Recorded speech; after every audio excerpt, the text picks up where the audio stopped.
Hey everyone, welcome to another episode of Geek Bytes podcast. I'm Ramon Mejia. I'm Edgar Acosta. And this is episode 76 of the podcast. And every podcast, we bring you the roundup of the week's best geek and tech news. We discuss that news and, of course, anything else that we are interested in that week. Geek news this week, we'll talk about the $72 million Bitcoin hack, the Note 7, the new Splash movie, the Star Wars TV show, and much, much more. Absolutely. And in our discussion section, we're going to be talking about our review of the Suicide Squad movie. I saw it earlier today. This guy missed out. But, I still saw it, and I'll tell you what you think about it towards the end of the program. We are going to begin our show, though, with Geek News.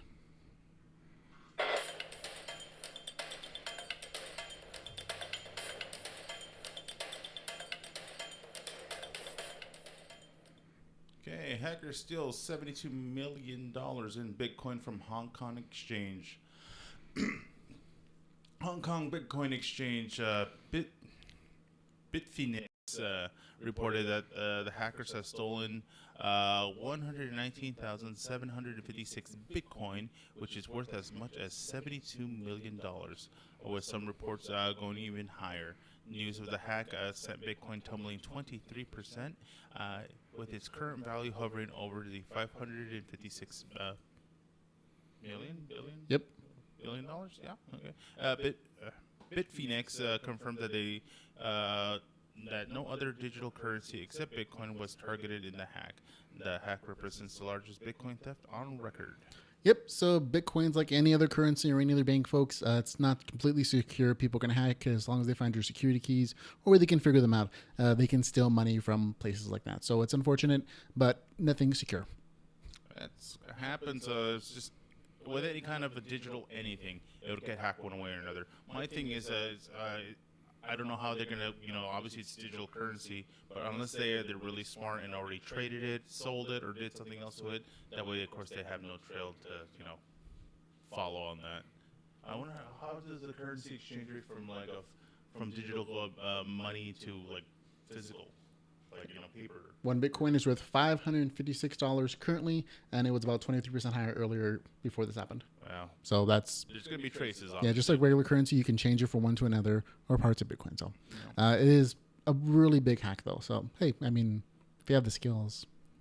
In our next story, however, we're going to talk about the announcement of the new Note 7 from Samsung. Samsung announced its 5.6-inch Galaxy Note 7 phone this Tuesday. The internals are very similar to the S7 in that fact they're almost identical to a great degree. Slightly better processor, slightly better hard drive. It is dust and water resistant and can be submerged up to 1 meter underwater. The Note 7 uses the new USB-C port, has a 3,500 milliamp battery, and 64 gigabytes of internal storage standard. There's also a slot to expand their storage up to, I believe, 264 gigabytes, so quite a bit of room for improvement. It also has an infrared iris scanner that can be made to use to unlock the phone itself, which is actually very interesting. So instead of a fingerprint scanner, it'll just look at your eyes using an infrared camera and unlock or actually lock secure files in a particular folder. There's also a GIF creator mode that lets users take and create GIFs from any video on the screen. So you actually just move a little window around and it'll make a GIF up to 15 seconds long. Pre-orders for the Note 7 began around August the 3rd in the United States, and it's going to be shipping on August 19th. Pricing will vary by carrier, but it's going to expect it to be more than $770. Ouch. Yeah, I heard it actually bypassed the 6. It just went from 5 to 7. Yes, they did. I have a 4, then they came out with the 5, and then they went to 7. Weird. Yep. So is this something you'd be interested in buying? Eventually, I'll check it out. With me, I'm more of a physical, hands-on kind of thing, and once I see it displayed either at a, T-Mobile, AT&T, my local retailer, Best Buy, maybe even Walmart. Who knows? I like to get a hands-on approach and feel for it. That way, see what exactly I'm dealing with. I was never really when it comes to ordering certain technology, just ordering online and you just expect it to arrive and be all happy. If anything, I'm still happy with mine, even though my battery is acting ridiculous. I did order a battery for it, so I'm just waiting for that to arrive. That way, I can hopefully last longer. Because I'd rather spend $10 on a battery than, of course, close to $1,000 on a new phone. Yes, the option to buy a new phone is always more expensive than some of the previous ones. And that's the thing I like about Android phones, especially. You can upgrade them, new memory cards, new hard drives, new cases, whatever. It's pretty easy to swap out parts, and it's usually cheaper than getting just an entirely new device. All right, talking about more mobile fun goodness, updated Gear VR.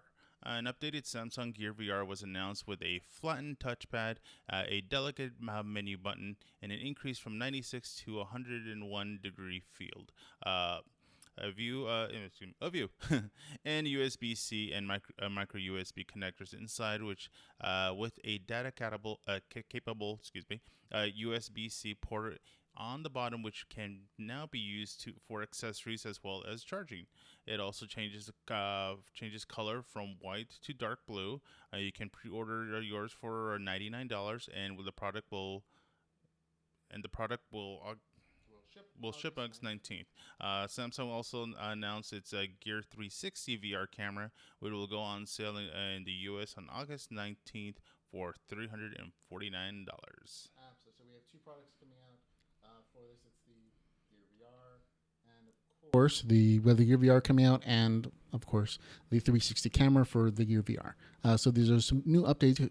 Anytime Samsung puts out a new phone, they usually put out a new Gear VR these days as well. So they're really investing a lot in the VR space. Honestly, I've now I don't know if you watched much television or even gone out to your local stores. They are now infomercials for VR headsets. They are going for anywhere from like $20, $14 to $20. I personally have seen the commercials. It's interesting. It looks okay. The quality is fine, because honestly, I've held the Oculus Rift headset. I've held the other ones. I've checked out the Samsung display one at a Best Buy. And comparison, they're very similar. So especially for selling a VR headset for like less than $20, there's going to be your competition. Everybody's going to pay for the cheapy version, and of course, obviously you're going to get your money's worth. So we'll see how good the quality is. But I have seen them the infomercials. Buy one get one for $20, and even at Best Buy, Walmart. I personally went into Walmart and I saw them all displayed out, and it looks awesome. It's pretty much made for almost every single phone, depending on, of course, your brand or model. But hey, it's out there. Walmart has them for less than $20.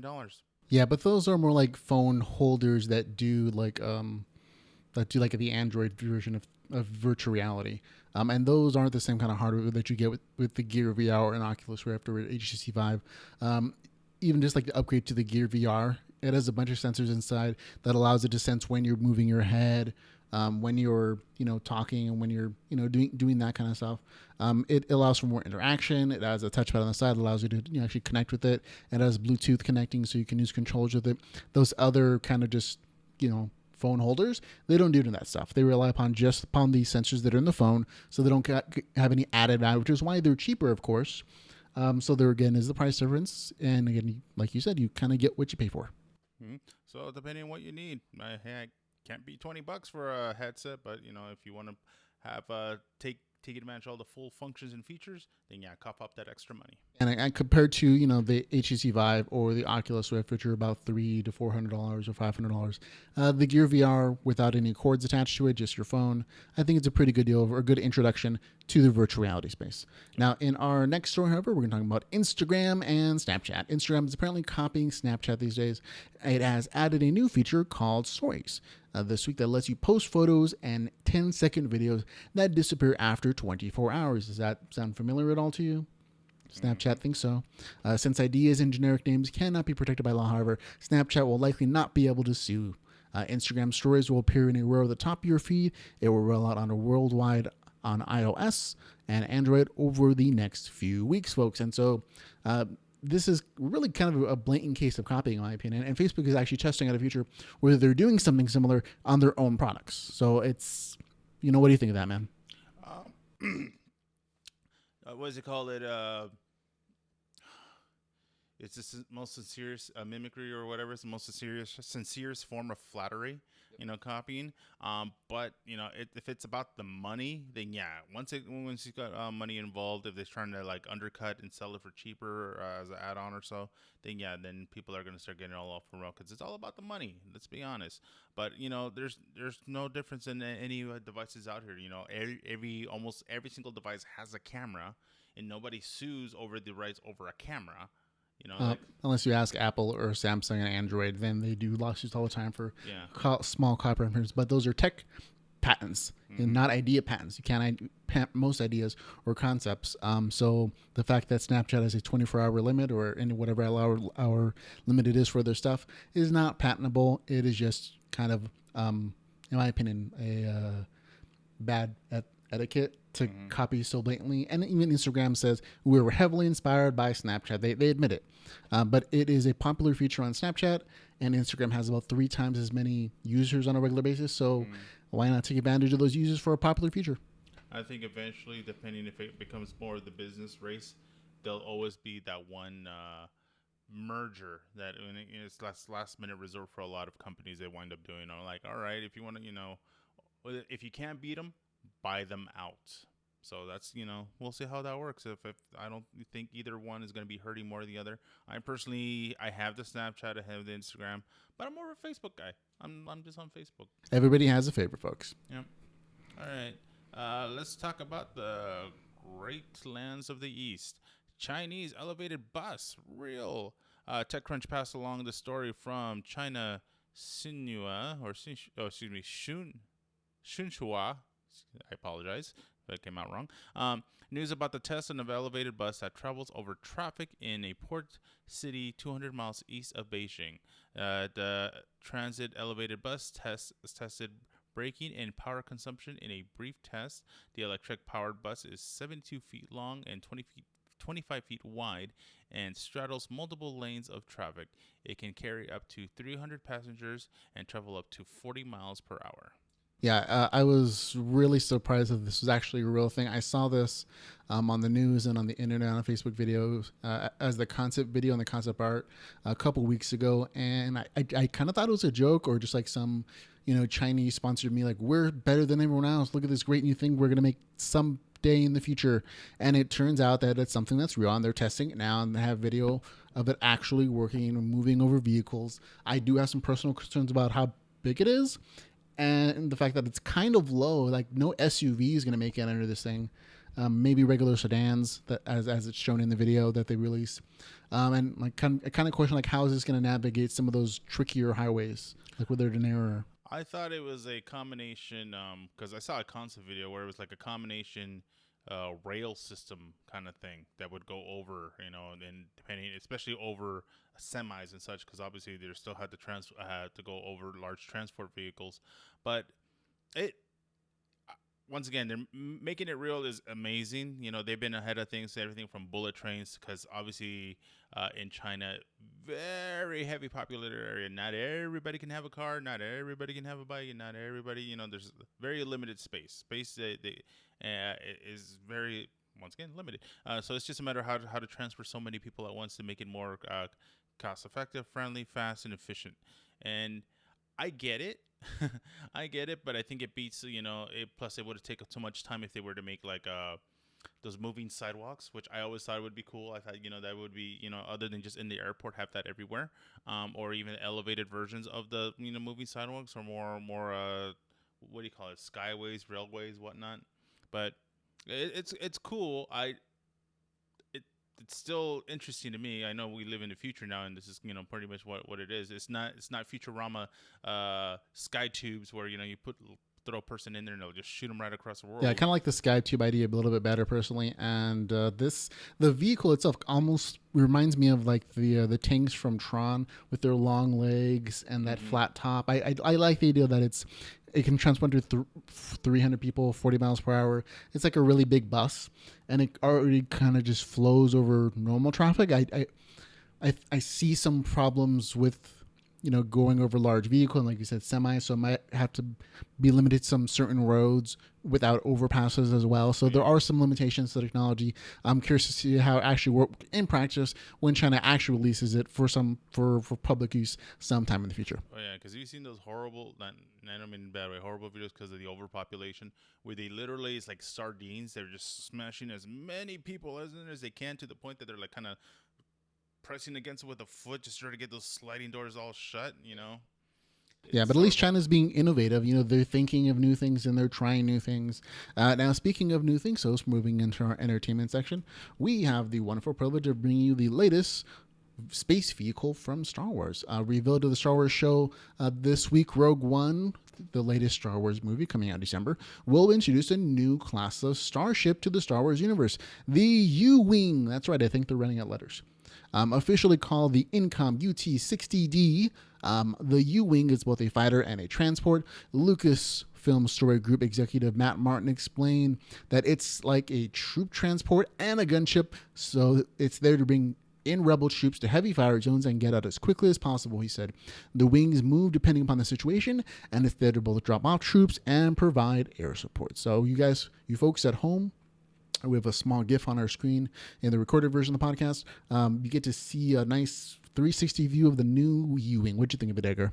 It's a cute concept. It almost feels like you just got pieces of old other Star Wars vehicles and just piece it together to come up with a new concept. It's like a combination of the snow speeder with the X-Wing engines on there, and like flat extended almost like wings of a TIE fighter. So it's funky. It's funky, but we'll see how it works. As long as it becomes like a major role, say they transfer one of the main characters in it, then eventually fans, of course, are going to want it. Looks cool to me. Looks kind of like almost a sword-like design.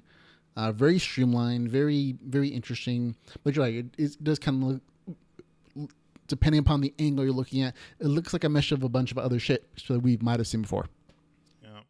So, like I said, if a main character is involved in it, it's a major scene. That thing, it's a matter of when it's going to be made into toys, and everybody's going to want one. Yeah, a lot of this is just going to be marketing stuff, new toys, new figures. You're absolutely right. But it's kind of cool to see something new coming out of Rogue One. Instead of it just being like this movie that takes place between episodes, like, what is it, 6 and 7? Mm-hmm. It's introducing something, including those new AT-ATs, or the AT-AT in a different location instead of just on Hoth. You get to see a lot of cool things, and this is one of those things, folks. Yeah, can't wait to check it out. Let's see, more movie news. Pumpkinhead returns. Saw franchise producer Peter Block has picked up the rights to the 1988 horror film Pumpkinhead, and he plans on rebooting the horror franchise. According to Entertainment Weekly, he's currently on a hunt for a director to take on the project, which is planning as a theatrical release. The original film was directed by the great Stan Winston and starred Aliens actor Lance Henriksen. The story centers on a man who summons a terrifying demon called Pumpkinhead to destroy the teenagers who killed the man's son in a tragic accident. That's right, folks. If you've ever seen the movie Pumpkinhead, is a horror slasher film, the likes of Freddy Krueger and Friday the 13th, same time frame. It's coming back, and it's being directed by the guy who made Saw, and I'm kind of excited about it. I'm personally, the Pumpkinhead franchise kind of scared me as a kid. It was a little too much for me, but it's as a grown up, it seems like a very fascinating story of summoning demons to do your vengeance. So when it comes into horror franchises, this is one character that not really gets big exposure, but for the cult film fans, they love him. They love him. They love Leatherface, of course. Jason, Freddy, all the other classics. There's still some other ones that they haven't done like the Phantasm. I think it's Phantasm. And what was the other? Hellraiser. Hellraiser was an awesome series. I don't know that you could get clearance for doing a Hellraiser in this day and age. Like in the 80s and 90s, it was a very metal age, and so I think there was the societal approval enough to get it made. But these days, I don't know that you can get it clear. I mean, they had a hard enough time getting Deadpool, a rated R movie, made It, much less like a slasher film like Hellraiser. it's a horror movie. It's a cult following. If you build it, they will come kind of deal, kind of thing. So it's just a matter. The only thing is with bad with the like Hellraiser franchise and a lot of the other ones, like even Jason, it just got interesting when they went into space. It was like I was like, all right, especially the future Jason with like a new metallic kind of mask and all that, all upgraded and whatever. Even Hellraiser, they did this version where it was like in a virtual reality thing in the space station and all that. And it was just interesting. For like slasher films and horror movies, going into space was very much like jumping the shark in television. It was kind of Pretty that much, the yeah. mark that okay, maybe this franchise has kind of lost its edge a little bit. So I hear, but it's good to see classic movies coming back like Pumpkinhead. Oh, yeah. Now, in other news, we have a notification of another kind of horror movie called Death Note coming out. If you don't know the story of Death Note, it is a critically acclaimed manga and anime that follows Light Yagami, who is a high school student who becomes across a mysteriously powerful notebook called the Death Note, and whoever's name he writes in the notebook, they die within 24 hours. They can actually specify how they die. It becomes like this murder detective cat and mouse game in the anime and manga. And the person who they've actually cast finally to play the demon or the Shinigami is going to be William Dafoe. So it's I think it's a perfect role for him to play Ryuk the Shinigami. We'll see, because his eyes are usually kind of bug-eyed. He does have that kind of smile when he opens it up. But I love that they did a concept art on him where they just kind of airbrushed the makeup on him, but he would make a ridiculously awesome Joker. I'm surprised they didn't use him. Nothing against Jared Leto, but just at least in a different version, because he totally looked the part. When they put the makeup on him, he looked like the video game version of the Joker, which was insane. But in this story, we'll see how it goes. I wonder if it's gonna, like, no offense to Americans, but it seems to, with the whole quote unquote whitewashing of a lot of Asian film stars, they could have got an Asian film star, but they wanted to get with an, I guess, more well known American. So I don't know that Grim Reapers or Shinigami are typecast by race. So this character looks exactly like we show in the picture, folks. He has these big bug eyes, and in the anime and comics, in the mangas rather, there's a huge variety of types of Shinigami. Like there's an Egypt version, there's an Aztec version, someone in totally mummy rags. So there's a huge variety of like cultures that these death symbols would represent and take advantage of. So the fact that they cast this funny looking dude with the bug eyes to play another bug eye actual character, I think it kind of matches. I think that's the same reason they kind of picked him for the Green Goblin in Spider-Man, because he has this weird looking face and he has this really intense kind of odd voice that seems perfect for villainy. And I think in this case, because the character is not really a villain itself, he's more of just like a representation of death, and he has some funny one-liners. I think Willem Dafoe is really the perfect choice. honestly, if you want to go with bug eye looking character, they should have gone with Steve Buscemi. So, there's that bug eye guy out of all the folks. I don't know on there. if Steve Buscemi can do the straight man role, because this is a very straight character. I think he's a little too fun. He's a little too comical. But I think he might have worked as well, but maybe Willem Dafoe works cheaper. That's true. Let's see. Oh, Yeah. you can do that one, man? Let's see, more reboot kind of old news and movies. If you're a fan of the old movie Splash, Channing Tatum will play the mermaid in the Splash remake. Deadline reports that Channing Tatum will soon take up the fins of the mermaid in a remake of the classic movie Splash. Play opposite Tatum, the Tom Hanks to his Daryl Hannah, so to speak, will be a comedian Jillian Bell from Idiot Sister, Workaholics, a fellow 22 Jump Street star, and a major driving force behind the development of this new project. Absolutely. Now, I don't really recognize her personally. She's awesome. She does do some other interesting projects. You've probably seen her more in Workaholics than I have. Yeah. That's not exactly my kind of show.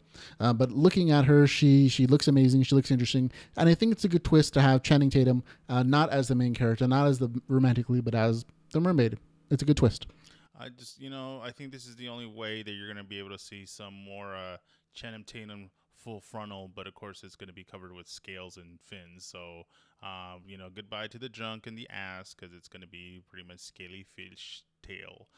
With her, she's awesome. I loved her and all the work. Yeah, Workaholic. She was awesome. She was kind of like a secondary character, but she worked her way to come in more of a main line. Her one show, The Idiot Sister, that was on MTV. It was funny, yes, but it just didn't take off as well as I feel like should have. But I just don't know if she's just good for. I don't know her personally from any other works. She seems like she would be like an awesome stand-up comedian, but I got to go IMDb on her eventually. But honestly, I don't think this is going to be. Don't expect the Little Mermaid out of this. Don't. I really wouldn't probably recommend taking the kids because if anything, especially with those two and the types of comedies that have been coming out, I think it's going to be more adult friendly kind of. Yeah, but it's definitely a scenario. romantic comedy kind of a movie. So maybe it is. Maybe we'll have to wait to see a trailer. But this is, I think, a nice gender bender twist on a classic, movie like Splash, which is a film that kind of made Tom Hanks's career.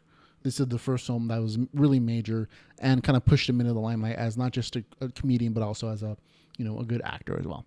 Mhm. Now, in other entertainment news, folks, we have some unfortunate news that, according to a recent update from the Walt Disney Studios release schedule, the Avengers Infinity War Part 1 and Part 2 are going to be disappearing. Instead, we're just going to get Avengers Infinity War, which is still on schedule for the original release date of May 4th, 2018, about 2 years from now. But the second part is now scheduled as an untitled Avengers film. So there have been heavy speculation since this announcement has been made this week. People are kind of questioning on whether or not they're going to abandon the Infinity storyline in the second movie or take it into a different direction. This was originally slated to be like their big, closer for like this round of Marvel movies, and I'm not really sure where they're going to go with it now. My thing is, I was surprised because Infinity War is huge, so it kind of would make sense to split it up to two. They're obviously they just casted their Captain Marvel. They've casted some of the other characters. Of course, with the Guardians of the Galaxy being in production, they already announced a couple of other characters that are going to be out, and they're all connected to the Infinity War. So it's just going to be a whole lot of people. Maybe they can't afford even if it's Disney money, can't afford to pay all those paychecks. Even especially the scheduling issues and all this stuff. The real reasons behind movies that they can't get made. For whatever reasons. But story wise, I think it would have made more sense being a part one, part two. But especially if they're gonna go with another Avengers movie and just be something related, I don't know what would it be. Space related because the only other like Marvel space character wise that they could use like team wise or anything. I think you got the Guardians of the Galaxy. The only one that I think might be questionable would be the Starjammers, but that's up to them if they want to work on it since they got more tie-ins with the X-Men universe. Absolutely. Well, I'm not really sure what they're going to do with this either, but I'm hopeful. They've been doing a great job so far, so I'll give them the benefit of the doubt. Maybe they just had some creative choices they want to do.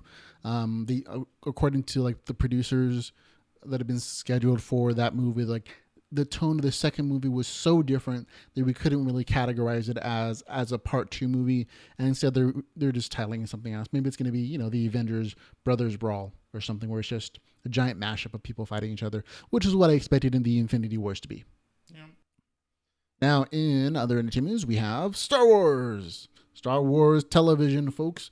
This week, ABC Network's entertainment president Channing Duggan was asked about the possibility of a new primetime Star Wars television show. Now, not only did he express interest in this product, folks, he actually said that they're already in negotiations with Lucasfilms regarding a new live-action mainstream Star Wars television show. So this is super exciting for me. If you're a Star Wars fan, you've probably been watching the stuff on the Cartoon Network, short animes, things on the internet, YouTube, and you anxiously waiting every year the new Star Wars film. And now it's possible that we're going to get a live-action Star Wars television show. Yeah, it's been talks for the longest time. A lot of for the longest time, I thought Rogue One was supposed to be a TV series, but they've decided to make it a movie.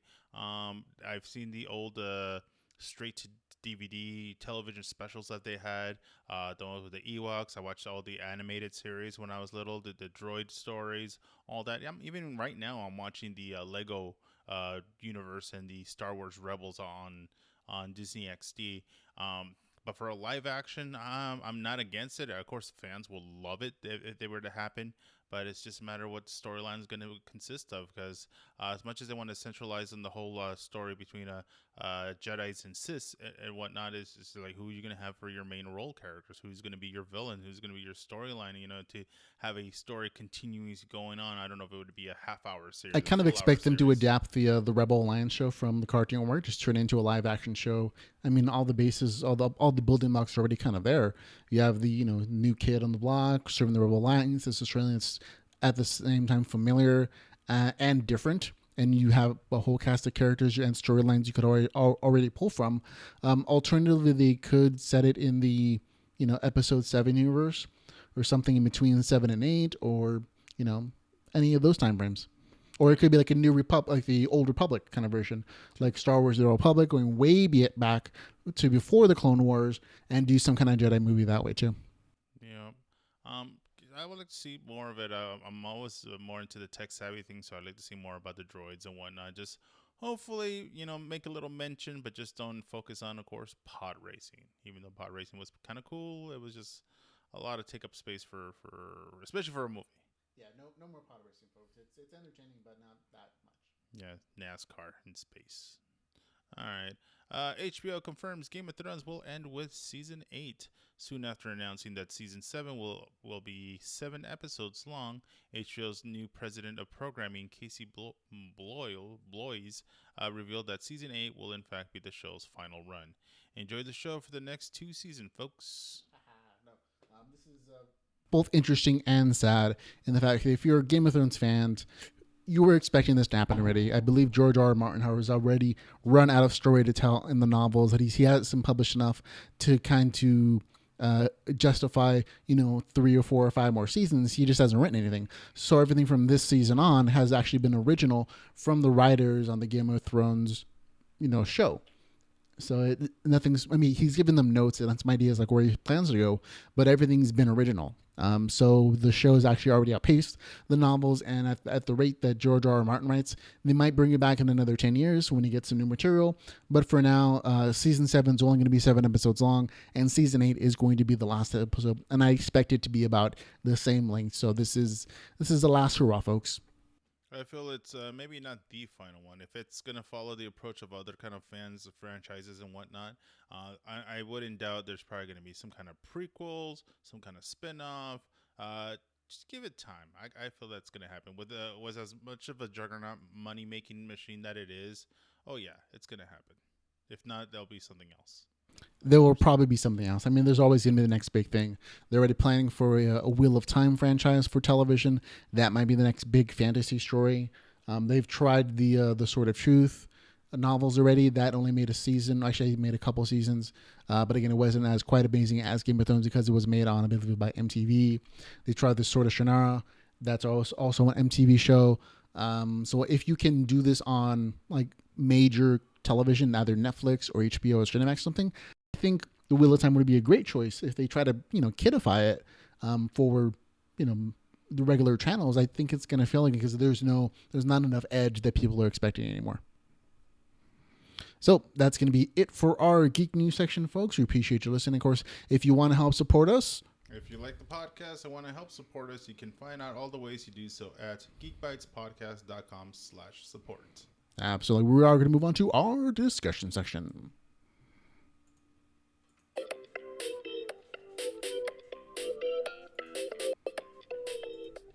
And in our discussion section, folks, we talk about all the things that don't quite fit into our news section. And, of course, anything else we're interested in that weekend. This week, we're talking about our review of the Suicide Squad movie. I saw it this morning, Friday, August the 5th, bright and early.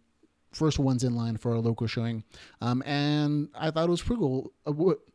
You've seen the trailers. Do you expect this to be a good review, a bad review? What did you think of the movie? Just not having seen it, what are your expectations for the film, Edgar? Not seeing it, not hearing about the aftermath, which we'll talk about later, or pre-math. Pre-math, yeah. It grabbed everybody's attention. The little even for their little trailers, the soundtrack itself got your attention. Got everything everybody wanted to see. Of course, Harley Quinn is the main one because this is her first time in an excuse me, live action film other than her in video games, cartoons, comic books, of course. To see her in flesh and bone. Um, and of course seeing different alternative version of the Joker, because almost every Bat film, TV show, whatnot has their own iconic version of the Joker, and a lot like with Heath Ledger, of course, they weren't sure about him. They were like, I don't know about this guy. Jared Leto, what? Tattoos, and looked like he had braces, but it looked more like a grill. But hey, it seemed to work, seemed to pull it off. But once again, you saw it. I haven't. I'm gonna watch it. It's just a matter of when or how, especially with the little baby. It's a little harder to do. But we'll see. We're probably gonna make it happen. I definitely want to check it out for myself so I can make my own judgment. Yeah, I mean, you're talking about, first of all, the reviews that kind of came out of Rotten Tomato and some of the early previews that people saw as news writers. I believe Rotten Tomato gave it an aggregate score of like 4.3 out of 10. Which incensed the DC fans all over the world. They actually protested and wanted to get Rotten Tomatoes taken down by signing a change.org protest form, which was hilarious to me. But in my opinion, it was actually a really good movie. It definitely doesn't deserve all the skin it's getting from critics. Yeah, it's not the best movie in the world, but why were you expecting it to be? This is a superhero movie where you have the Joker and Harley Quinn and a bunch of other villains in a Dirty Dozen style movie. If you've seen the Dirty Dozen, you've kind of seen this movie already. I personally, I give it a rating of about 7.5 to 8.0 out of 10. So it's to me, it is better than Batman versus Superman. It's just not as fun as Deadpool. And I think if you were expecting to be as good as Deadpool, you're gonna be disappointed, because that movie took a lot of time and effort and negotiating to get its rated R status and to do all the kind of fun jokes that it did and it is famous for. And this movie didn't. It was, it's just a different kind of film. And the fact that they kind of come out the same relative time frame, I think, is kind of a detriment to this one, because they had to do reshoots to make up for the bad reviews for Batman Superman. And for some people, that made it slightly disjointed. Like there were kind of several storylines going on at the same time for this film. But to me, if you just going with the good attitude of just a superhero, anti-superhero, fun, Dirty Dozen kind of movie, you're going to enjoy the film. I know I did. The highlights for me are, of course, Margaret Robbie as Harley Quinn. She kind of stole the show from everybody. Even in the trailers, I think you already got a glimpse of like, oh, this is just a fun, unexpectedly amazing character. And she does a great job of balancing between crazy and cute. And that's essentially what the Harley Quinn character is. Another good point, of course, is the amazing music. They paid some big bucks to get those music rights. All those music tracks that you saw in the trailers, they're all in the movie. They're not quite done as well, but it's a good music score. Will Smith is definitely hands down the best actor in the movie. He's a great character actor, so it's not surprising that he would be the best one. But he also touches your heart as a kind of character who's just looking out for his daughter and happens to murder people for a living. An unexpected bonus is the character El Diablo, played by Jay Hernandez. He's that cholo dude with the fire powers in the movie. He is actually great. It was very surprising, touching story of how he chose not to use his powers for most of the film, and why he chooses to use them at the very end of it as a kind of redemption story to me. And it's surprisingly well done. The characters that they chose to focus on were probably those three the most for the villains: Harley Quinn, Deadshot, and El Diablo. And now there's some other good characters like the villain, the Enchantress. Spoilers, folks, she's the bad guy. Also, they're taking the Marvel approach and making these films and making that they're referential to the other films. Like they reference that Superman came and that he died. And you get to see some nice cameos from other characters, which we'll talk about a little bit later. But those are some of the good points for me. Some of the bad points are unfortunately going to be Jared Leto as the Joker.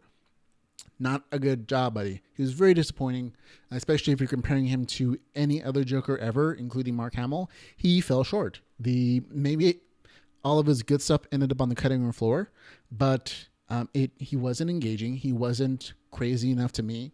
He didn't have the charm that the Joker character generally has. Like Gerald's little version of the Joker was not a character you secretly rooted for, that you had fun with.